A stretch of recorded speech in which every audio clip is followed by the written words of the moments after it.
Thank you so much for joining us today. My name is Kelly Piacenti, and I'm from the Mass Mutual Special Care Program. I'm here today to talk to you about letter of intent. I also have Jerry Hewlett with me, who is a special care planner, and he's going to help me walk you through the letter of intent today. So good afternoon and welcome. So Jared, can we get started? So before we start, we just want to show you our disclaimers. We always have to provide you with this information, important information that you should know. Ataxia has disclaimers as well as Mass Mutual.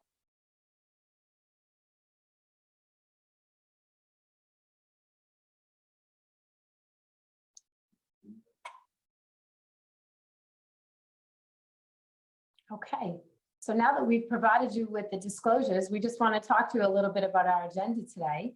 We're going to be speaking about person-centered planning, as well as the importance of integrated planning, as well as comprehensive life care planning steps, the letter of intent examples, and the importance of communication and additional resources support. So Jared, maybe you want to kick it off at this point. Thanks, Kelly. And I think it all starts with planning, clearly. And when we're talking about person-centered planning, and this is a term that we should all be familiar with, really the purpose here is to develop a plan that's holistic in nature, and we'll talk a little bit more about that later. But it's focusing on the person with a disability or special needs. But we're looking to include all of those in the planning and the development of a life care plan and issues of lifestyle that are going to help us to obtain the best overall result and quality of life in all areas of life.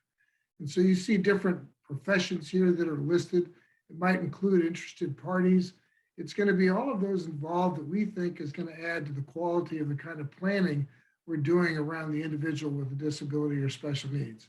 It incorporates all the basic needs, wants and desires, goals, and strategies for the future.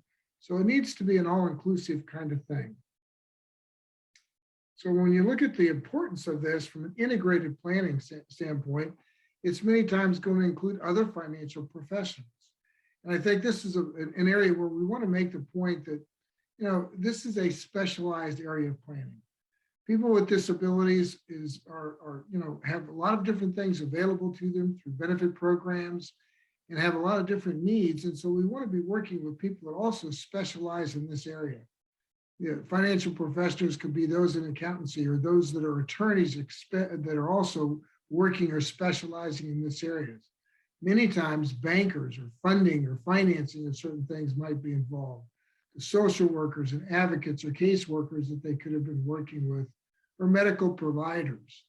And I think when you talk about integrated planning, I think, Kelly, you have a story about your own personal planning that was done for you and where you felt that there were some things that were missed. Why don't you share that story? Sure, Jared. I mean, when we think about the importance of integrated planning, I think it's overwhelming to think about it in a team approach. And that's something that we'll talk about today, because it seems like you don't want to get everyone invited to this meeting, that it's too much, it becomes overwhelming. But really, at the end of the day, some of the people that you bring into this meeting can help you with making some of those decisions. When it comes to where you want someone to live, where you want their money to be, who's going to be in charge of the money, who's going to work closely with them, who's going to go visit them, who's going to make sure that they have everything they need. I think it's really important that you sit down and kind of assemble this team, because in my own case, it was very difficult for us to assemble a team, but I started with my immediate family. I started with my son's siblings. And then from there, we went to physicians, we went to the school, we went to different people that had a part in his life that could help us with this planning. So it's really, there's no cookie cutter approach. We're not going to tell you this is exactly the way to do it. What we're going to tell you today are some suggestions and maybe some stories, maybe some people that have had a similar situation and what's worked for them. Everyone is different, but these are some of the things that you can take into consideration. So as a part of the process, generally when we're going through and talking to families and the planning is involved, one of the first and foremost things that you'll do as a part of these steps is addressing the primary issues. And again, every plan is unique. Every situation is somewhat unique. Family situations are unique. And so what we're dealing here is really, it's your plan. That means we have to, capture the things that are most important to you. What are the priorities and concerns? What are the things that keep family members and people awake at night concerned about, worried about, so we can address those primary issues? As Kelly said, it's not a cookie cutter approach. This is very individualized. And so one of the first steps is to create a life care plan vision. Very difficult to really think in terms of planning for the future if we have no vision of what that might look like. So there may be a situation, as Kelly mentioned, housing, where we see an ultimate possibility for independent living, or we see a need that there's going to be independent living, but we need some caregiving involved. Or how do we arrange that residential setting so that it's meeting the needs of things that are going to take place? Guardianship and alternatives to guardianship, there's so many different things out there, much dependent upon the capacity and capability of the individual involved. And you've got alternatives like just powers of attorney or putting people into various different informed decision-making that allows an individual to get assistance in this area, but is not necessarily all the way to a guardianship. We're not really promoting one way or another. We're just saying these are concerns when you look out into the future that somebody needs to deal with and thinking about what need for help that they might have. So part of the process, we're also identifying all the financial resources that may exist. And those are going to include the assets and things that we've accumulated for ourselves heretofore in the process, and how those are going to be deployed as we continue to have a need for care going forward in this life care plan. It might include government benefits, the various different entitlement programs and public assistance programs that might come into play. It could include employer benefits that might have been in play, as well as retirement plans, all of which will have a bearing when you go to plan how these assets and how these various different instruments will be used in the future. So the financial resources are critically important. There's no decisions we make in a life care plan that over time also don't have a financial backdrop. And so when we take and look at the legal structure and what the individual is looking to accomplish, and we look at the backdrop of all the financial issues, that's where a plan begins to come together to know, based on what you have planned, what you see, the life care plan costs that are going to go along with that. So anything to add there, Kelly? No, I think that's good on that one, Jeff. So then we look at some of the rest of it, and we're going to spend a lot of time on preparing the letter of intent, and we'll get into that here shortly. But that's really, it's been coined a lot of different things, but it's almost like a letter to the babysitter or a letter to successors on steroids. We want to capture anything and everything that's important to the lifestyle of the individuals involved. We're preparing the legal instruments, the appropriate ones based on the situations. And again, that'll be backed up by the financial aspects. We'll be looking to see if there's a need for any sort of specialized trust, like a special needs trust that is put in place to protect and maintain government benefit structures, or ABLE accounts, which are tax favored accumulation accounts that passed not too long ago and passed recently as an accumulation device for those with disabilities. We also talk about the importance of holding a family meeting, friend meeting, anybody that might be engaged ultimately in the decision-making process, or who might be involved in the care of the individual, or just even some of the different social things that might take place, recreational things that might take place. We want everybody on the same page. There are a few generations, if we go back, where families really didn't discuss their finances. They didn't discuss what was accumulated. But when you're talking about caring for an individual or individuals that can't or might not be able to care for themselves completely, the more that it's understood, the resources that are there to help in this situation, the better the outcome. And so that's why it's so important for the family to fully understand how they all play into it, what the roles are, and what the resources are in that situation. And of course, it isn't static. It's not something that's going to plan and never change. The situation changes all the time. Even the legal instruments or various different financial instruments may change. And so we always want to make sure we're keeping current with what is out there for supports. We're keeping current for what is there in a planning standpoint of what could be out there as resources to the individual. And so it needs to be reviewed at least on an annual basis to make sure that we're capturing everything. So anything to add there, Kelly? Yeah, I mean, just a couple things. So when you think about that, and think about someone's treatment when they were younger versus when they get older. Obviously, things change. So as in the life cycle, this needs to change as well. You're not going to have the same needs for someone when they were 6 as when they're 16, or maybe you do, but updating this, making sure that the plan is intact, making sure that somebody reviews it, making sure the same players are involved is really important to our families, because people come and go, different therapies, different schools, different types of people supporting you.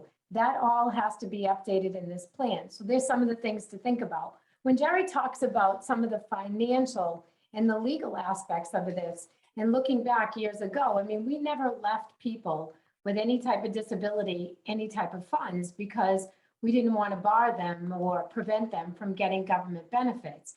And it was something that we did as parents and caregivers. We would leave the money to another sibling or to somebody else to take care of that person.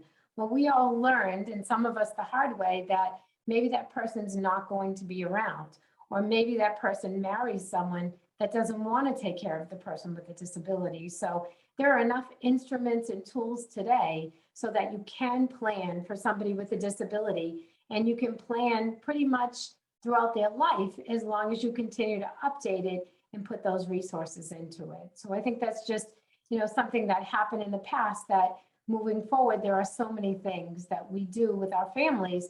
And as a special needs mom myself for many years, there's just great tools out there, and you really should take advantage of them. And again, Kelly, I think that speaks to what I said earlier about that this is a specialized area. And there isn't any one clearinghouse place that people can go and get all of these answers. And so what we see by these planning steps and working with different professionals, you're incrementally going through a process. So it's not going to be so overwhelming, and things will change, and it's, adjustable and all that kind of thing. But the issue is to start the planning. The issue is to find people that you're comfortable with and start the planning, so that you begin to build this life care plan. You begin to build your priorities. It can be extraordinarily overwhelming. And that's one of the things I hear on a constant basis, that people appreciate walking them through the process and helping them to identify resources.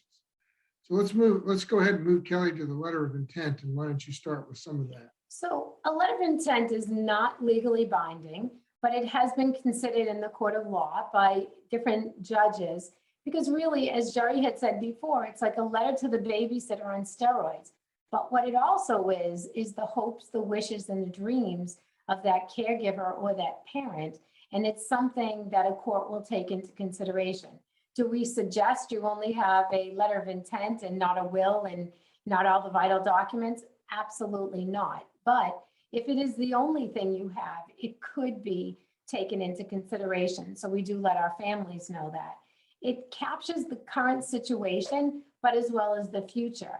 You can talk about all the likes, the dislikes, anything that makes that person tick is what I say. It's from soup to nuts. So whether it's, you want to speak about religion, you want to speak about marriage, you want to speak about housing, you can put all of that in the letter of intent. And we'll get into it a little more, but a letter of intent is really one of the most useful tools that our families have out there for them. Because here at Mass Mutual, we do have a form, and I can certainly, share that with all of you, that you could start the process on, but you could do it in a notebook. We have people that, have just jotted things down in a notebook and have started creating their own. We have somebody that puts it online. So it's really up to the family. And I think what Jerry said on the last slide is you need to start. And it's really an overwhelming process, but just take little bites. And one of the best places to start, and I always say to my families, is the letter of intent, because you're talking about the individual you're caring for, or your child, or your parent, or whoever you're caring for, and you're talking about everything that they want. Maybe they're not able to speak about what they want or they need, or maybe they are. And if they are, they can help you write it. But this is really the letter to the future caregivers to say, hey, this is what works, this is what doesn't work. If you update it on a regular basis and store it in a place that everybody has it, fantastic. I have some families that update it on a monthly basis. I have other families that update it every 4 years. It's really up to you. As we said in the beginning, no cookie cutter approach. Every person with a disability is different. So everything we talk about is going to be based on your family or the one you're caring for. I personally had a letter of intent from my son who had very, very drastic and a lot of needs. So we updated that letter of intent probably on a monthly basis. By the time he passed away at 19, I think it was about this big, and I hope you can see my hands, but it was tremendous because there were so many changes in his medication, in his lifestyle, and his treatment. And that's what we're going to talk about today. But one of the things that we're going to remind people is it's great if you think your letter of intent is up here, but if anything happens to you, where does that go? That goes with you. That doesn't go to the future caregiver. And even if you have it written down and you don't share with anyone in the household or anyone where it is, if it's not available for the future caregiver, that's useless as well. So what we suggest is put it with your vital documents or let somebody know where it's at. If you have a financial planner, you can give them a copy. If you have an attorney, you can give them a copy. If you have a child or another sibling or someone that would step in or a friend, you can give them a copy. But as long as everybody knows, you should be in a good place with it. So Joe, why don't we go to the next slide? Did you have something you wanted to add? One other quick comment. I mean, I think that you make a good thing if it's up here in your head and it's not written down somewhere. You know, there's a lot of things that when we're caring for a situation or caring for a person, number one, I think you make a very important point that if the person themselves can participate in the letter of intent, where they can see some of the things that are most important to them and make that part of that letter of intent even for the future, that's going to be critically important to capture. But as importantly, there's a lot of things that take place that are almost second nature, meaning these are just happening. And yet somebody from the outside or somebody that's not doing it on a daily basis wouldn't pick that up. So being able to capture this, as Kelly, you said, getting it from your head down to paper or some other form that can be shared with people is going to be important. We had a silly story not too long ago. We were sitting in a meeting talking about a workshop, talking about letter of intent. And the young man with special needs with his parents raised his hand and was called on it. And he said, you know, would you please tell my parents to put in my letter of intent that I don't like broccoli? And so he wanted to make sure that that was captured. He was understanding what they were trying to accomplish in this letter going forward. But it was something as simple as that. It was important to that person. So I think this can be as specific as we like as we look at it. So the whys and the hows of the letter of intent, I think, is important. It's explicit. It's specific. These are instructions that are being left. They're suggestions, but instructions that are being left to the persons that is very important. I've had situations, one situation where if the child didn't go to a sporting event about once a week, they went into a total funk. It was a mental health issue as much as anything. And so that was an instruction that needed to be left and needed to be important because generations from now or 10 or 15 years after parents might be gone, may not seem as important, but for that individual, it was very important for them to capture that very specific thing. Kelly said it was a working document that they would constantly be updating, probably almost on a monthly basis. Things are changing, medications are changing, life is changing. So all of this needs to be captured. And the speed of which things change in light of the speed of life as it goes on is critically important to leave some time to say, did we capture that? Have we added that? So we say at least once a year, but really somebody that's active and has something where they can make relatively easy changes to, like some of the templates that are out there, then it's easy to keep this more or less updated with things that are taking place. Medications is a very important thing, or certain therapies and things, because those are going to change on a constant basis. Kelly mentioned that Mass Mutual has a fillable, downloadable process where that you can get it and fill it in. And that's those kinds of templates are things that make it easy to update, make it easy to change information and easy to share with additional people. And then as others have information that need to be added, everyone's contributing, and all the caregivers and those that are going to be depending on this information, you want to capture that going all the way back to our first slide of person-centered planning. We want to capture all those things in this letter or in this document that allows us to really understand the needs, the priorities and concerns of the individual involved in the process. Kelly, anything to add there? Yeah, just a couple things. When we look at the letter of intent, I think the next slide, Jerry, is examples.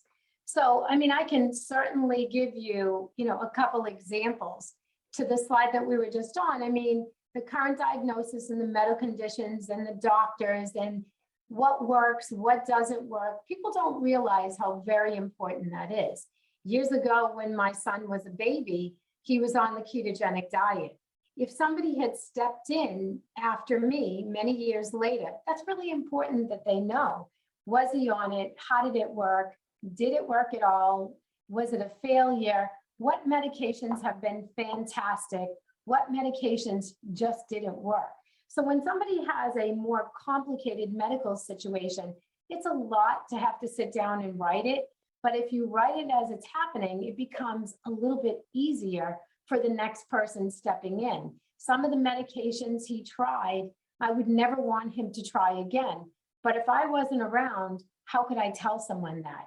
Jerry talks about the individual that was able to actually say, I don't like broccoli. Well, I had a situation where my son was nonverbal. So I really felt that we were speaking on his behalf. So there were things that I did, and people that know me have heard it over and over again. I came from Boston originally. I live in the New York, New Jersey area. And one of the things was, don't ever take him to a Yankees game, which I truly felt that if he could speak, he would say that. But I mean, it's things like that that were important to my family. I have other friends that because of religious views, they only want them to, go to a synagogue, or they only want them to, get married at a certain age, or they don't want them to live in a group home, or they do want them to live in a group home. They do want them to live with a sibling, or they never want them to live with a sibling. But what else should be in there? Things that make the person happy, things they do for fun. My son hated chocolate. How would anyone think that a child that I produced wouldn't like chocolate? I'm a chocolate crazy person. So, I mean, it's something that if you didn't write down, I'm sure somebody would try chocolate with him, but it was something that he did not want. He would want his teeth brushed with warm water versus cold water, but he couldn't tell anyone that. So it's really their voice. And if they're actually able to say, I don't want broccoli, I don't want to go to the movies with my sister because I don't like the way she eats popcorn, whatever it is, you can put in this letter of intent.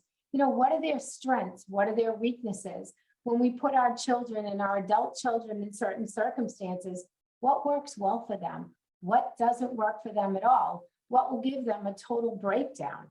Those are some of the things that we talk about. How about the education or the work history? My son was in quite a few schools. Some were fantastic. Others, I wouldn't even send my dog to. So, I mean, those were things that I wrote down. When it came to successor caregivers, if the caregiver that I chose to step in after me wasn't going to be around, I gave them some suggestions of people I thought might be good. This is a place that you can do this. This is nothing etched in stone, but what I say is it's a roadmap. It's something that somebody can follow and say, you know what? He doesn't really like this, or he does really like this. Now, when we talk about being specific, I always think of this one, and I'll tell you this very quick story that I had a friend that had a similar situation to me, but her son had a lot of behaviors, and she had drafted her letter of intent. She used a template. She had it in the house, and she wasn't around, and she told everybody where it was. And one of her friends or family members stepped in, and they were watching her son for the day. So she said, I wanted to tell you it was a complete failure. I did everything you said and it didn't work. And I was really confused. I said, how is that possible? Tell me what didn't work. She said, well, when he gets in one of his, behaviors that we can't control, we take him out of the house, we take him to the park, and we let him feed the ducks. I said, great. Is that what it says in your letter of intent? She says, exactly the way I just read it to you. I said, okay, but let's walk through that. So when you take him to the park, do you turn right or do you turn left? She said, I always have to turn right because he likes the view on the right. I said, okay. And when you get to the ducks, What do you allow him to do? Oh, he's got to go in the back and he has to get out the bread that I keep in the trunk so that he can feed the ducks on his own. I said, okay. And when he gets to the edge of the pond, we give him a few pieces and we let him do it and we let him relax there for a few minutes. I said, did the person that filled in for you know any of the things that you and I just talked about? She said, actually, no. I said to take him to the park, let him look at the ducks, he can feed the ducks, and then take him home, he should be fine. And she said, Kelly, you're absolutely right. With some people, in my example, I'm trying to show you that you have to be specific. With my son, he probably wouldn't have cared, but with her son, it was really important to him.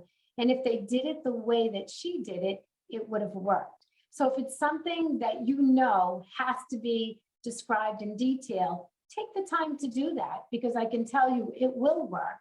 But if you just say, take him to the park, that's not going to work. So when we talk about a letter of intent, everyone's is different. I put therapies in mine. I put CDs when they had CDs of certain therapies that he could use. So, I mean, everybody's is different. It could be this thin, it could be one pager, but if it's something that somebody can relate to or pick up and follow the example, then you've done a great job. Once again, taking little steps. This is the first step. It doesn't take a lot. You don't need the form from Mass Mutual. It's great. We'll send it to you, but you could take a notebook and start drafting things down. And then you have something to start with, and then you can go from there. Char, do you have anything? I know I went on a rampage there. Well, no, Do you that have was, anything you I mean, wanna- that was good. That was good, because I think, again, the more specific that you can be, the better it's going to be. And it's very, as you've said, it's very dependent to your own situation. But we're leaving instruction here for what we've defined as a quality of life. We're leaving instruction where we've captured information from a lot of people that might be involved in the care. So I think the more specific it is, and the more detailed it is, and transparently available to everyone, then it's a better overall result.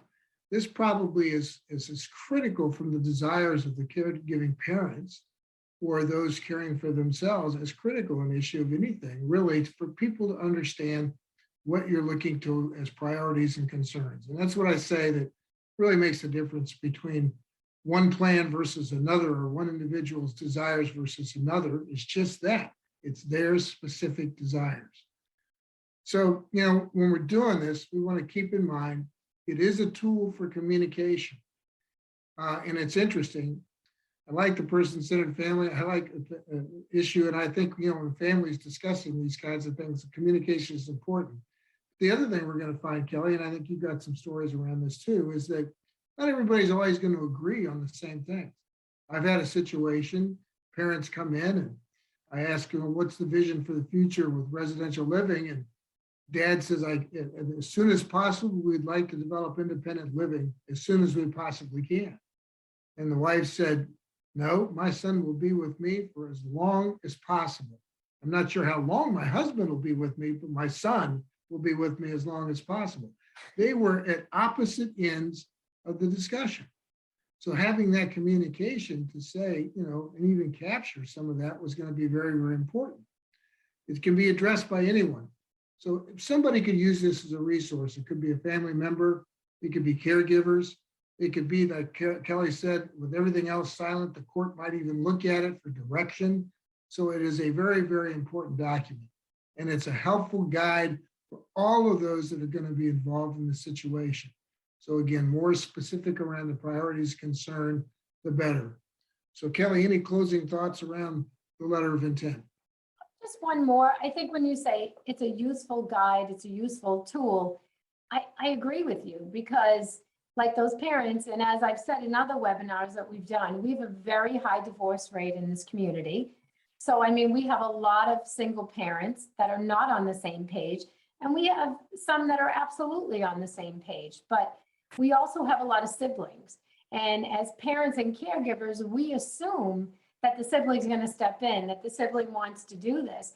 And what can come out in the letter of intent, like many other tools or different types of communication that we have with families, is that the siblings don't always want to do this. They don't want to be the caregiver. They don't want to do what we did as caregivers or parents. They maybe want to play a role in the person's life, but they don't want to be the full-time caregiver. This can come out in the letter of intent as well. When you're sitting down and saying, I want him to live with his sister, you need to check with the sister first to make sure that she's okay with it. And then her significant other, if she has one, is okay with it. So, I mean, there's a lot of things you can do with the letter of intent. And it's a great way to open up those lines of communication, which I think a lot of us just assume that's going to happen. And that's not always necessarily the case. So I think it's a great tool for communication as well. Well, here's a quote that I think is something to keep in mind. Really, every person has different needs and every person is different. And so what they're wishing for their loved ones is going to be critical. And the letter of intent helps the caregiver more quickly to understand all that and how to deliver the best care possible. In many instances here, where we're talking here, is many people may have had a career or may have had a period of time that they've accumulated benefits and accumulated wealth or accumulated certain things for certain purposes. So it's critically important that that be understood as you go into the planning to when a person might not be able to care for themselves. So it is a continuum of things that are taking place to make sure that we're deploying and doing the things that the individual that is dealing with a disability and special need is really understanding that their needs are being met and are being used for their purposes. Any more to add there, Kelly? No, I think that's great. I think that's great. So one of the things that we suggest, and I mean, you've been hearing it throughout this whole webinar, is hold a family meeting. Communication is the key to a successful plan. Having a family plan is really, the place where everybody can say how they feel, what they want, what they don't want. As I had just said about the siblings, that's a huge problem. But also discuss any concerns and future care options. I think that when I get the call from the sibling that is left with their 40 or 50-year-old sibling to take care of them, it's a problem. The parents never had that, conversation to say, when I die or when I pass, I'm going to, expect you to take care of your brother. And then the brother finds out upon the parents passing. That's not really an ideal situation.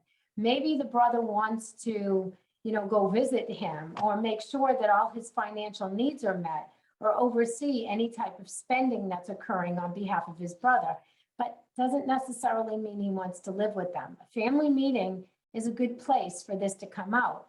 But also, unfortunately, my son passed away and he had older siblings that were adamant that they were going to take care of him. He was 24/7 care. It wasn't something that I wanted for my other children to do. My husband and I had done it for 19 years and we knew how very difficult it could be. And I didn't want that for my children. But what I did want is that somebody would take care of my son and that his siblings would all play a part or a role in his life, whether that was visiting him, coming and taking him to their homes, or, just spending time with him anytime that they had available and making sure that, he was living in a clean place. He was living in a place that was acceptable to us and to our family, and that he had all the things he needed, whether it was orthotics or whatever it may have been, just overseeing his care. And that really came out in a family meeting with my own children. I did this for a living. I continue to do it for a living.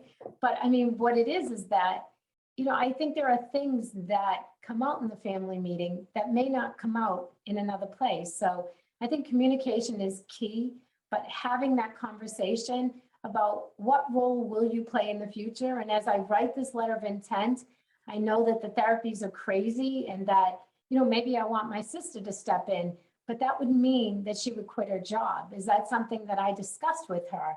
Because when we have people volunteer to help us, I don't think they see what we do 24/7.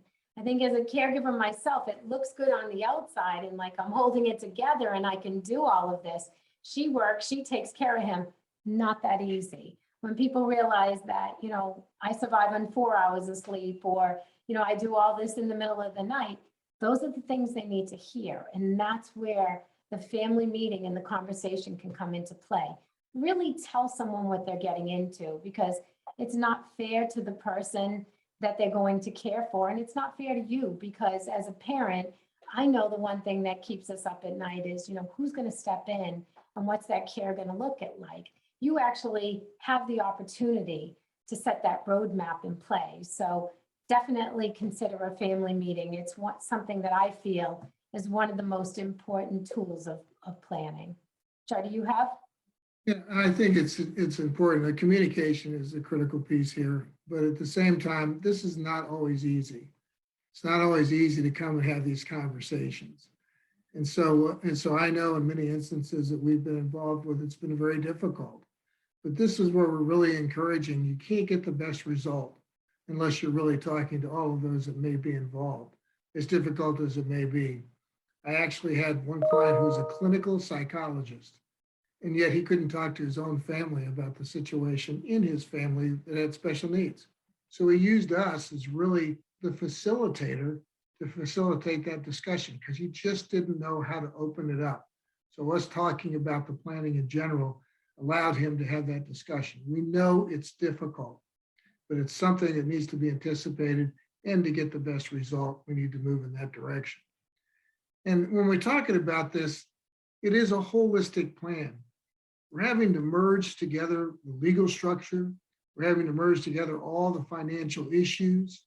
We're having to look at employer plans and how they integrate and eligibility for certain benefits, whether they be public assistance or even Social Security benefits. Some qualifications for disability to get Social Security, you must have gone on either short-term or long-term disability with an employer first. It just depends upon the situation.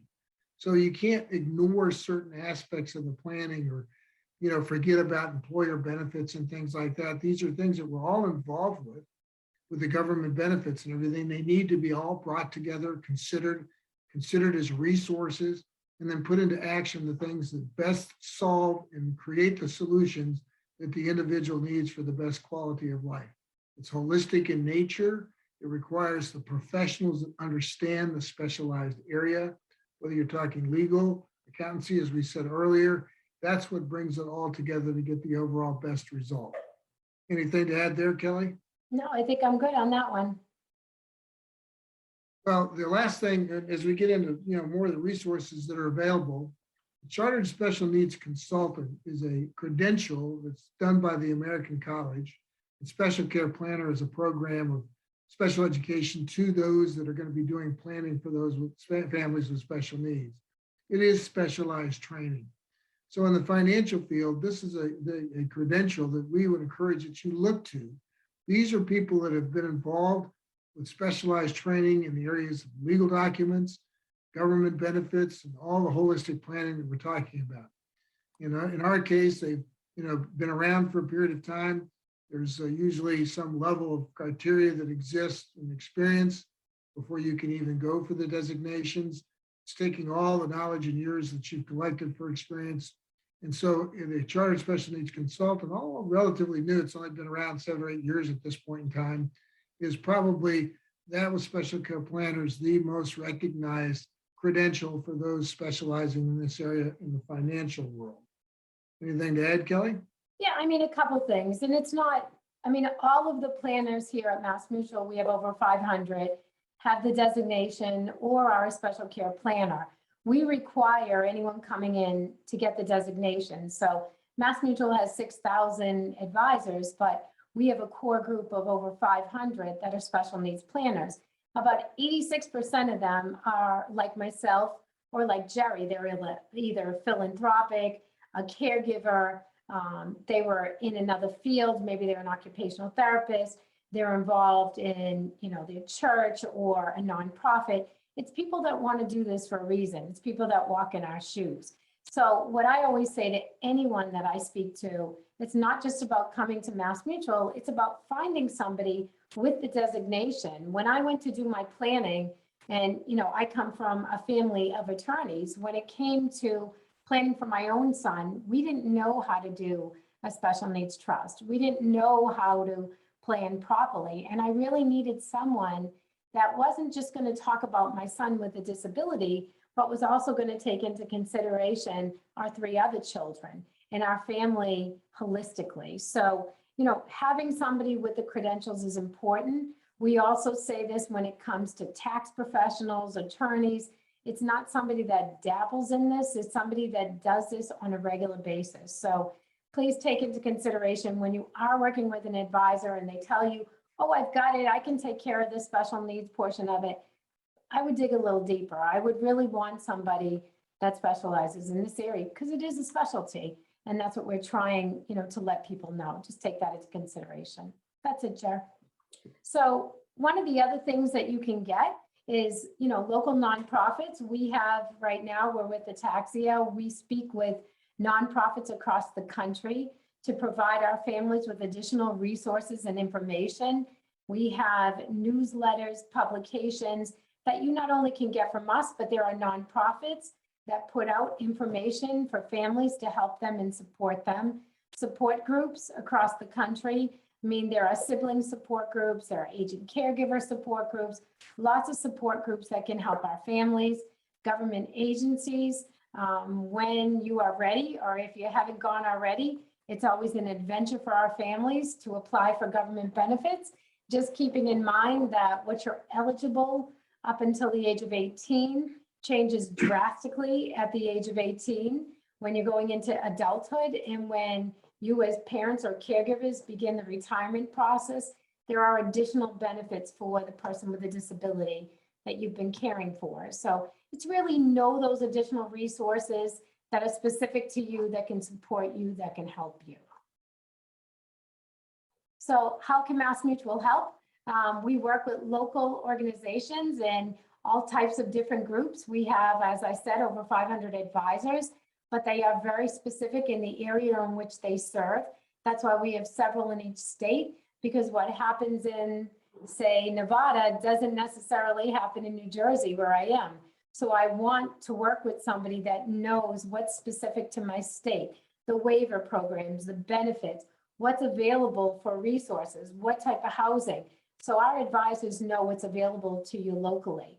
They can also help you with protecting, eligibility for government benefits, making sure that the person that you're caring for doesn't have anything in their name over $2,000, or if they do, where is it? Is it in an ABLE account? Is it in a special needs trust?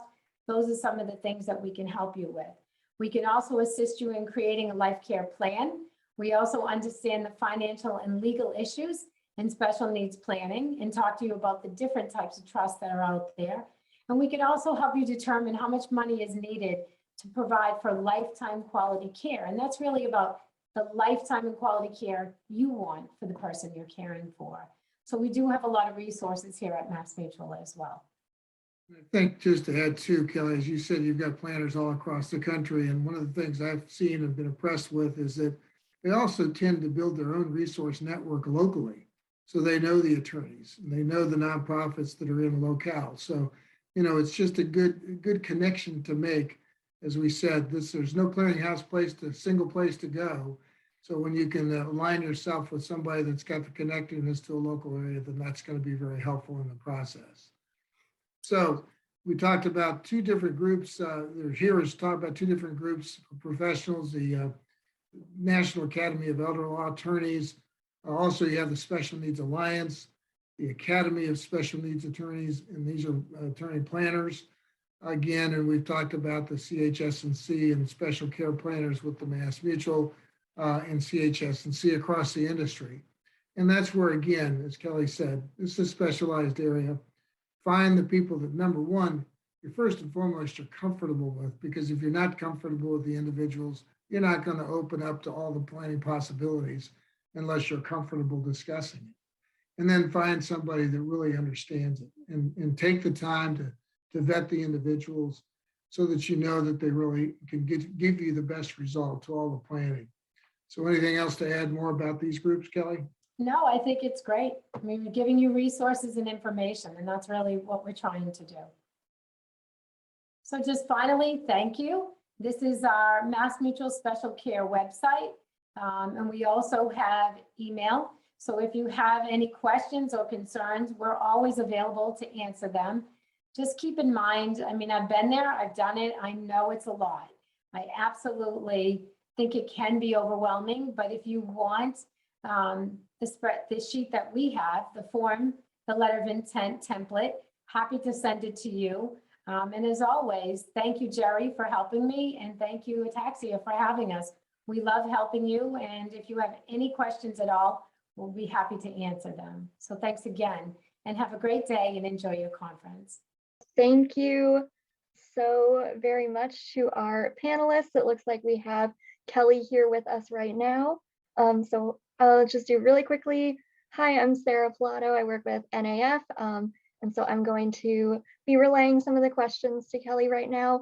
Unfortunately, we do have a really limited time for Q&A. So we'll probably keep answers pretty brief and just get through a couple. But remember that if you still have a question that does not get answered right now, you're always welcome to reach out to anyone on the NAF staff for further information or for connection. You can also view this PowerPoint by going to the schedule and opening it up. It'll take you to a separate page, but it'll just ask you to click OK, and it'll open up that PowerPoint for you, and the recording will be available within a couple of days. So Kelly, thank you so much for doing that. One question we did get, which looks like it was kind of answered in the Q&A box itself, but I think is a really great question that a lot of people might wonder about, is for somebody who already has things like a will and life insurance and things like that, is there a format on how to do a letter of intent like this, or maybe some kind of like template format? And we actually do have one, and I'm happy to share that with Ataxia, so you can share it with any of the participants. Excellent. You can do it in a notebook, as I had said in the chat, but for the most part, the form is pretty good because it guides you through it. Mhm. It talks about your background, it talks about religion, it talks about anything that's important to a family. So Mhm. we are happy to supply you guys with it. You can do it electronically, you can do it in a notebook, anywhere that's good. And the person that was asking me said that they had all their vital documents. This is really like a letter to the babysitter on steroids. So you may have those documents, but this is something that's in the house that, God forbid, they don't come home that night. Someone can reference and go through it and have that checklist. So it's a great tool. Many of our families have it. So it is absolutely something, that everybody should have if they have nothing else. Many of our families don't have a will, don't have anything done. This is a document that would be helpful. The other question is, how can they get in touch with Mass Mutual? I think you guys put up the Mass Mutual information. They can send us a note at special care, and we can give them names of people locally. We will not send their name out to anyone. We don't do that, but I can give our advisors names, and if they want to reach out to one of them, they are welcome to. Great. Yeah, so as I mentioned, information like that is definitely something anyone can reach out to myself or anyone else at NAF to connect you with that information if that's something you're interested in. 100%. They can reach out to me as well. You can feel free to give Perfect. out my name and my email as well. Excellent. Thank you so much for that, Kelly. That's great. I think just maybe if we have another minute or two, one thing I think could be beneficial to talk about, or if you just have any advice maybe, is it seems like this can be kind of an overwhelming process to start. And especially, I really liked your story about the ducks and thinking about how much detail really needs to go into something like this. It can be overwhelming to think about all those things and worry that you're going to forget something. Do you have any advice on how to go through that process and get to that point where you do feel like you've covered all your bases? Absolutely. As I had said, I do it, I did it myself for my own son, and everything changed on a daily basis, his medications, his therapies. So what I started to do is, when I started the letter of intent, there really wasn't a form.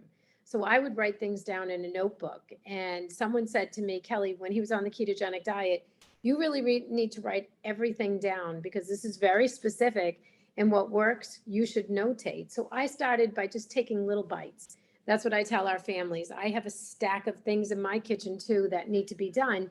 But if you can do it in a notebook, or just start by taking, maybe a little time each day or each month, and just writing a few things that have changed or things that you're expecting in the future. So just do it a little bit at a time.